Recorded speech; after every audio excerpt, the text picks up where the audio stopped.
पाहुयात पुढची बातमी। निलंबित पीएसआय रणजित कासलेला बीड पोलिसांनी ताब्यात घेतलाय। पुण्यामधील स्वारगेट परिसरामध्ये असणाऱ्या हॉटेलमधून आज पहाटे बीड पोलिसांनी कासलेला ताब्यात घेतलेला आहे। काल दिल्लीवरून पुण्यामध्ये आल्यानंतर कासले पुण्यात मुक्कामी होता। पुणे विमानतळावर काल रणजित कासले यांनी पुन्हा गंभीर आरोप केले होते। पुणे पोलिसांकडे सरेंडर होऊन बीड पोलिसांकडे अटक होणार असं रणजित कासले यांनी सांगितलं होतं। मात्र आज पहाटे रणजित कासले मुक्कामी असलेल्या हॉटेलमधून बीड पोलिसांनी कासलेला ताब्यात घेतलाय।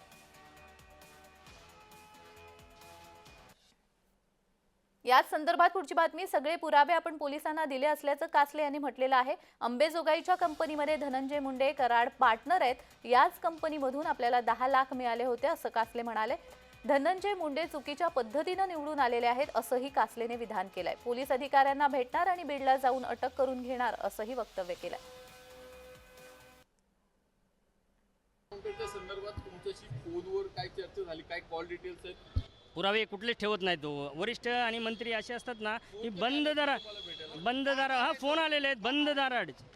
हा का मारायचं होतं ते सांगेन ना मी। ते वाल्मिक कराड धनंजय मुंडेंना नको होते आता।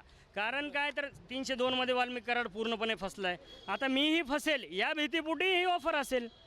डॉट डॉट डॉट जोडा ना तुम्ही। पण एवढंच आहे की माझ्यावरती जे अन्याय झालेत ना त्याची चौकशी करा। मला बीड व परळीसारख्या ठिकाणी मला का आराम दिला? पहिला प्रश्न। निवडणूक असताना बाहेर राज्यातून पोलीस आले आणि मला आराम दिला। दुसऱ्या दिवशी माझ्या अकाउंटला 10 लाख त्याच दिवशी का जमा झाले? धनंजय मुंडे आणि त्या काळेंच्या कंपनीच्या अकाउंटमधून संत बाळूमामा कन्स्ट्रक्शन। तिसरा की त्याच दिवशी मला किडनॅप करून बार्शी करमाळाला का सोडलं? मला इलेक्शनच्या दिवशी जर सोडलं तर मग मला सस्पेंड का नाही केलं इलेक्शन कमिशननं? रणजित कासलेने व्हिडिओच्या माध्यमातून वेगवेगळ्या गौप्यस्फोट केलेले आपण पाहिले आणि आता त्यांनी दिलेल्या पुराव्यानुसार केलेल्या वक्तव्यानुसार वाल्मिक कराडला मुळे धनंजय मुंडे स्वतः अडकू शकतात असं त्याचं म्हणणं आहे। धनंजय मुंडे हे चुकीच्या पद्धतीने निवडून आले असं देखील त्याने वक्तव्य केलेलं आहे आणि आज आता त्याला बीड पोलिसांनी अटक केलेली आहे। धनंजय मुंडे चुकीच्या पद्धतीने निवडून आले तसं वक्तव्य कासले याच्याकडून करण्यात आलेलं आहे। सकाळी ज्या हॉटेलमध्ये तो मुक्कामी होता त्याच हॉटेलमधून बीड पोलिसांनी त्याला अटक केली।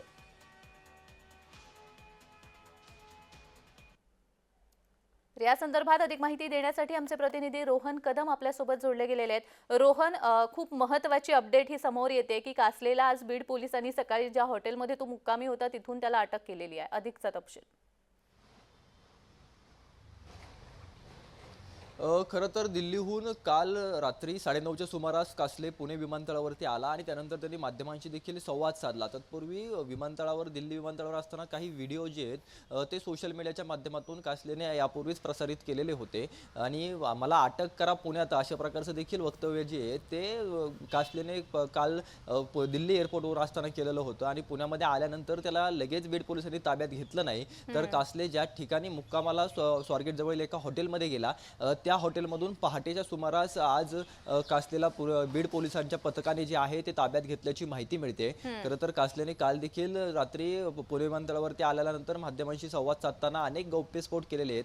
कासलेला सगळ्यात मोठी भीती आहे की त्याच्या घरामध्ये काही पुरावे आहेत आणि त्याचं घर फोडण्याचा प्रयत्न काही लोकांनी परवा दिवशी रात्री केला अशा प्रकारची माहिती त्याला मिळाली। त्यामुळे तो दिल्लीहून पुण्यामध्ये आला आणि नंतर तो बीडला जाऊन घराची पाहणी करणार होता आणि त्यानंतर तो पुणे पोलिसांना शरण जाणार होता। परंतु पुण्यामध्ये आल्यानंतर मुक्कामी राहिल्यानंतर काल रात्री कासलेकडून असं कळवण्यात आलं की 7 वाजता पत्रकार परिषद घेतोय आणि पत्रकार परिषद घेऊन मी नंतर बीडला जाईल अशा प्रकारचं सांगितलं। मात्र या सगळ्या घटनांच्या अनुषंगाने रोहन एक प्रश्न राहून समोर येतोय, तो म्हणजे आत्ताच का? आता इतके दिवस ह्या प्रकरणाला झालेले आहेत, आत्ताच रणजित कासले समोर येण्याचं कारण काय?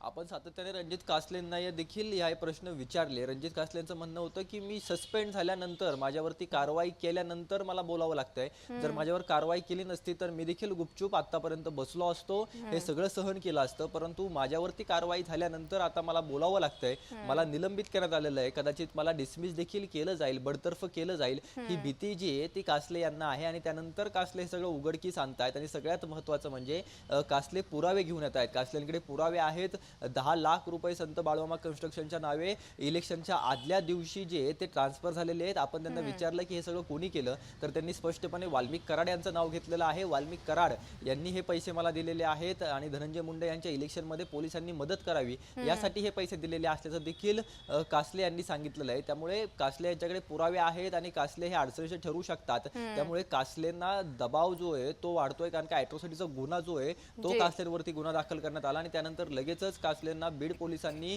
पहाटेच्या सुमारास पुण्यातून ताब्यामध्ये घेतलेलं आहे. आता ते बीडकडे घेऊन रवाना झालेले आहेत. काही वेळामध्ये त्यांना मेडिकल करून अटक दाखवली जाईल, कोर्टामध्ये हजर केलं जाईल. त्यानंतर पुढे काय घडामोडी घडतात हे पाहणं खूप महत्त्वाचं असेल. अगदीच या सगळ्या घटनांकडे तुमचं लक्ष असेलच रोहन. तुर्तास धन्यवाद.